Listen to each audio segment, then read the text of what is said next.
Et finalement, quelle est l'explication alors que vous donnez de Philippiens 2, 6e verset? Si on peut lire, on dit ici que ayez en vous le sentiment qui est en Jésus-Christ, lequel existant en forme de Dieu n'a point regardé comme une proie à arracher d'être égal à Dieu. Oui, Jésus était en forme de Dieu.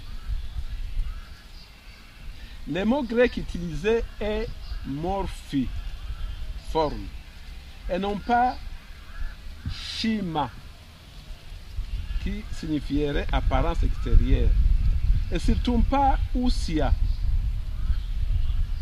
qui signifierait essence.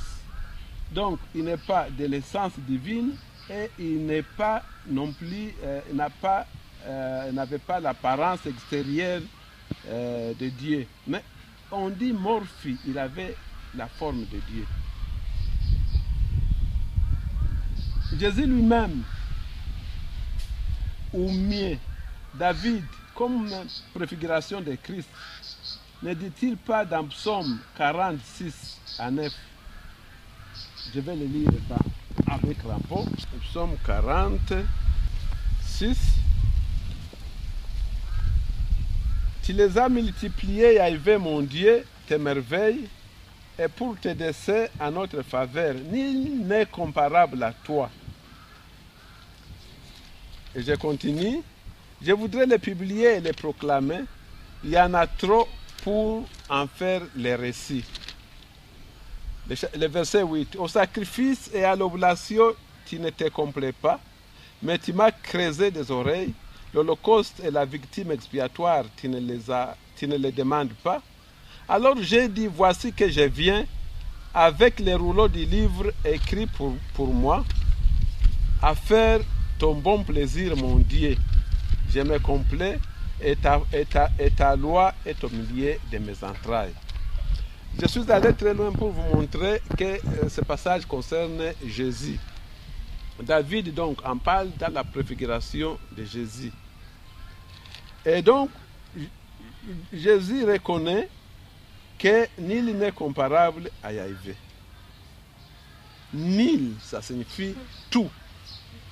Personne n'est comparable à Yahvé. En vous lisant dans Ésaïe 40, verset 18, dit ceci.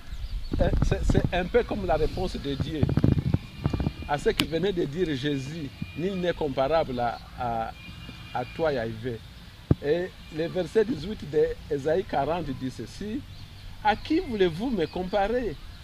Dieu. À qui voulez-vous comparer Dieu? Et quelle image ferez-vous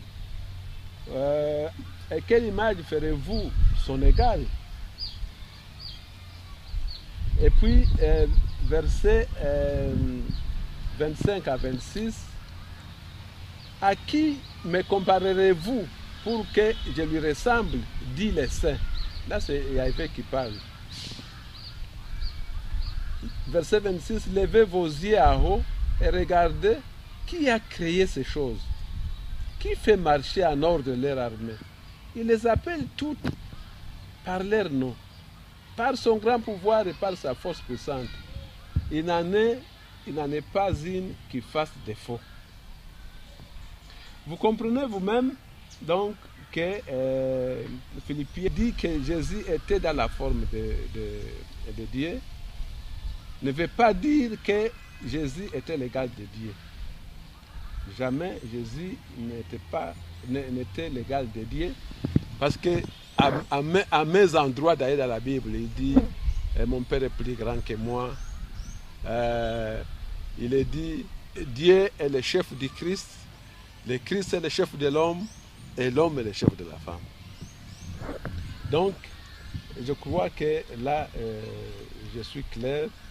Vous êtes clair, mais dans Genèse chapitre 1er, 26e verset, quand on dit « Faisons l'homme à notre image », n'y a-t-il pas plusieurs personnes, plusieurs dieux là?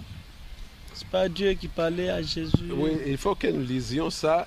encore une fois, j'ai aimé vous le lire dans Genèse 1, vous dites 26. 26. Oui.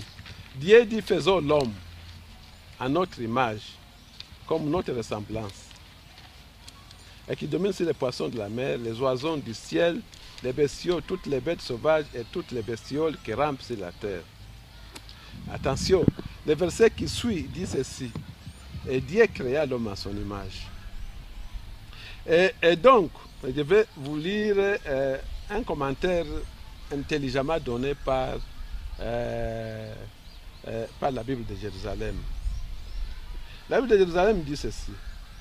Il y a des exégètes qui ont pensé que Dieu, qu'il parlait dans un pluriel de sa majesté. Comme par exemple, le président de la République peut dire « Nous, président de la République, avons décidé ». Alors que c'est le président de la République qui signe. C'est le pluriel de majesté. Mais ici,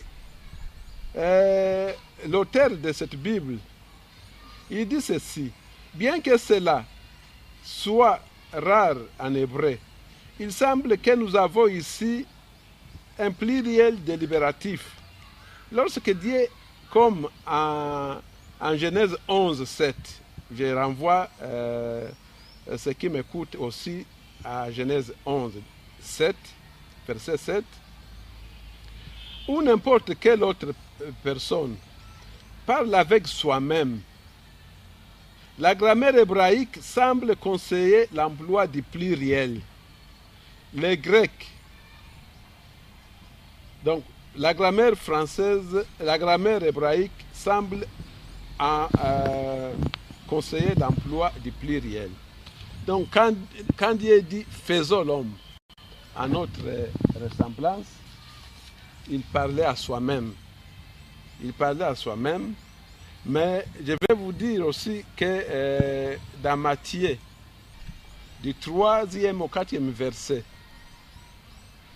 Jésus dit ceci, parlant du mariage. Il dit, les créateurs, donc au singulier, les filles, hommes et femmes.